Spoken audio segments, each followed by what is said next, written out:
Assalamualaikum warahmatullahi wabarakatuh. Perkenalkan, saya Fukoha Jinkinanti dengan NIM 2501050061, mahasiswa program studi pendidikan guru sekolah dasar Rombel B Universitas Negeri Semarang. Pada kesempatan kali ini, saya akan mempresentasikan ujian tengah semester mata kuliah Psikologi Perkembangan yang dilaksanakan pada tanggal 15 sampai 17 Oktober 2025 dalam tugas video. Saya akan menjawab beberapa pertanyaan yang berkaitan dengan pengertian, ruang lingkup, dan faedah mempelajari psikologi perkembangan. Baik, yang pertama ada pengertian, ruang lingkup, dan faedah mempelajari psikologi perkembangan. Psikologi perkembangan adalah cabang ilmu psikologi yang mempelajari tentang perubahan dan perkembangan manusia dari masa konsepsi hingga akhir hayat. Ilmu ini meneliti bagaimana individu tumbuh, berkembang, dan berubah dalam aspek fisik, kognitif, sosial, emosional, dan moral dari sepanjang hidupnya. Dalam memahami psikologi perkembangan, kita dapat mengetahui bagaimana proses kejiwaan dan perilaku manusia terbentuk, serta dipengaruhi oleh lingkungan dan pengalaman hidupnya.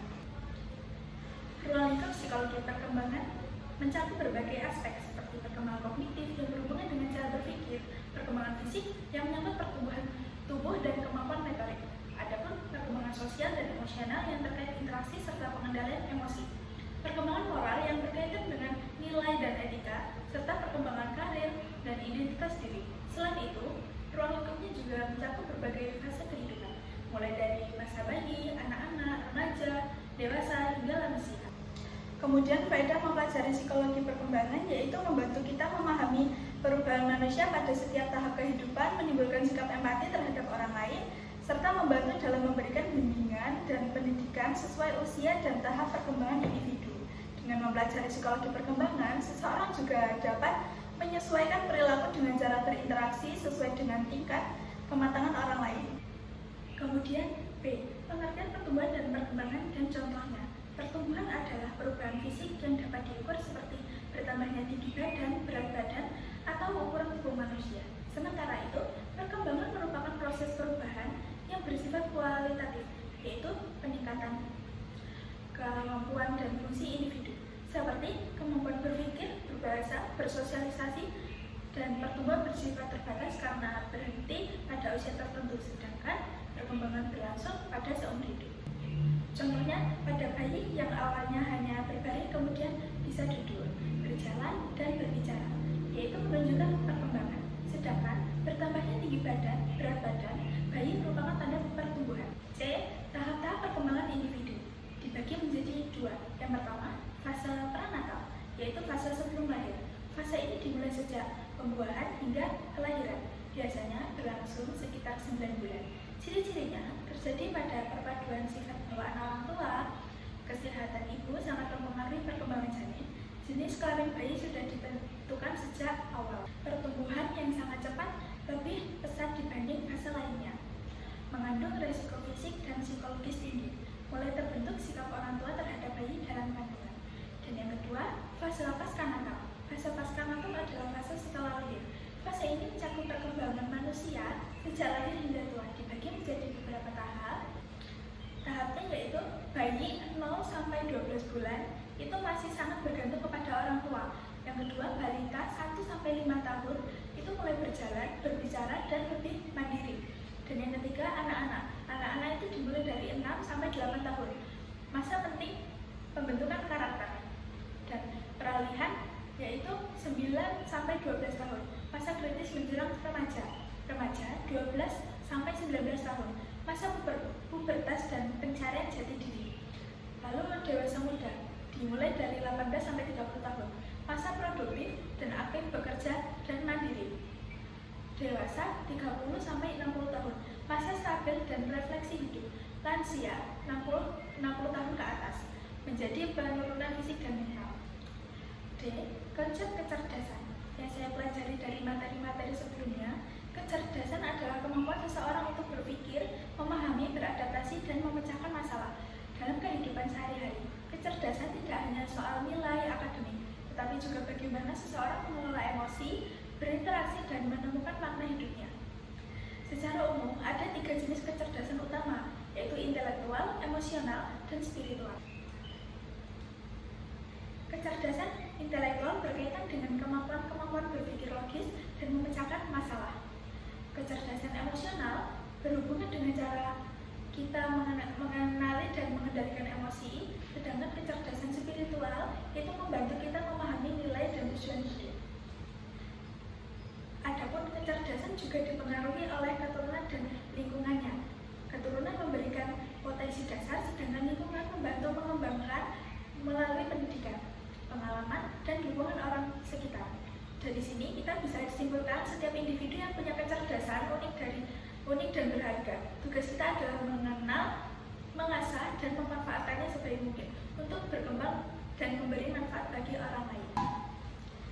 Kemudian perkembangan kognitif dan perkembangan bahasa. Yang saya ketahui, perkembangan kognitif adalah proses bagaimana seseorang berpikir, memahami, dan memecahkan masalah. Dari yang saya pahami, perkembangan kognitif tidak hanya soal pengetahuan, tetapi juga bagaimana anak belajar mengamati, mengingat, dan membuat keputusan. Dalam setiap tahap, anak semakin maju memahami hubungan, sebab dan akibat, berpikir logis, dan menggunakan simbol, termasuk bahasa. Artinya, kemampuan kognitif menjadi dasar penting bagi anak untuk mengembangkan bahasa dan cara berpikirnya. Sedangkan perkembangan berbahasa adalah proses anak belajar memahami dan menggunakan bahasa untuk berkomunikasi.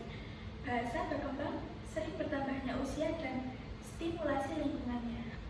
Dari yang saya pahami tentang teori Vygotsky, bahasa bukan hanya alat bicara, tetapi juga alat berpikir.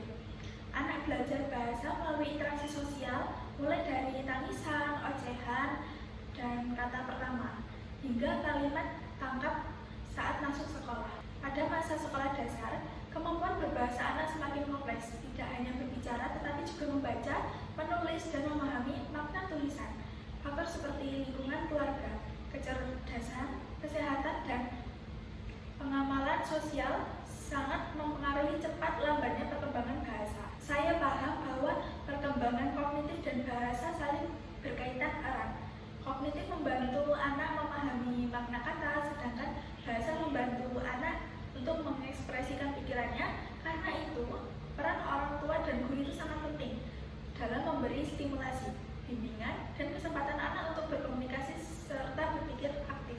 Dan pertanyaan kedua, tugas dan tanggung jawab guru adalah membantu murid agar berkembang optimal. Upaya-upaya apa yang akan Anda lakukan kelak sebagai guru di dalam kelas, dalam pembelajaran maupun di luar kelas, untuk menstimulasi perkembangan kognitif dan bahasa murid di sekolah dasar? Sebagai calon guru, saya menyadari bahwa tugas utama guru bukan hanya mengajar, tetapi juga membantu peserta didik agar berkembang secara optimal, terutama dalam aspek kognitif dan bahasa. Di dalam kelas, saya akan mengajarkan suasana belajar yang aktif dan menyenangkan dengan memberi kesempatan siswa untuk bertanya, berdiskusi, serta mengemukakan pendapatnya sendiri. Saya juga akan menggunakan berbagai media pembelajaran seperti gambar, video, dan permainan edukatif agar siswa lebih mudah memahami materi sekaligus berpikir kritis. Selain itu, saya akan membiasakan kegiatan membaca dan menulis setiap hari untuk menstimulasikan daya dan kemampuan berbicara mereka. Dan yang di luar kelas, saya berencana mengadakan kegiatan seperti membaca bersama, bercerita, dan proyek kelompok kecil.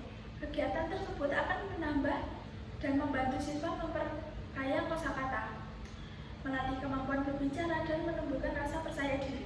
Yang ketiga, kita menjumpai di lingkungan keluarga, sekolah maupun masyarakat ada anak yang unggul dan rata-rata kurang, misal ada anak yang cerdas, rata-rata dan tidak cerdas, ada anak yang lancar berkomunikasi, berbicara saja dan kurang lancar berkomunikasi dan lain-lain. Mengapa bisa demikian? Bagaimana Anda mensikapi adanya perbedaan tersebut? Untuk jawaban yang ketiga, perbedaan kemampuan setiap anak baik dari segi kecerdasan maupun keterampilan berbahasa terjadi karena setiap individu memiliki faktor bawaan dan lingkungan yang berbeda. Ada anak yang sejak lahir memiliki potensi intelektual tinggi, sementara ada yang lain mungkin berkembang lebih lambat karena terpengaruh oleh genetik, gizi, pola asuh, kemampuan, kesempatan belajar yang tidak sama, lingkungan keluarga, pola pendidikan di sekolah, dan interaksi sosial di masyarakat juga berperan besar terhadap perkembangan anak. Sebagai calon guru, saya harus menyikapi perbedaan tersebut dengan bijak dan tidak membanding-bandingkan murid yang satu dengan yang lain. Setiap anak memiliki kelebihan dan kekurangannya masing-masing, sehingga pendekatan pembelajaran harus disesuaikan dengan kebutuhan mereka. Saya akan berusaha memberikan perhatian yang adil, membantu anak yang kesulitan belajar dengan cara yang lebih seru, sabar, dan kreatif, serta memberikan tantangan bagi anak yang memiliki kemampuan lebih agar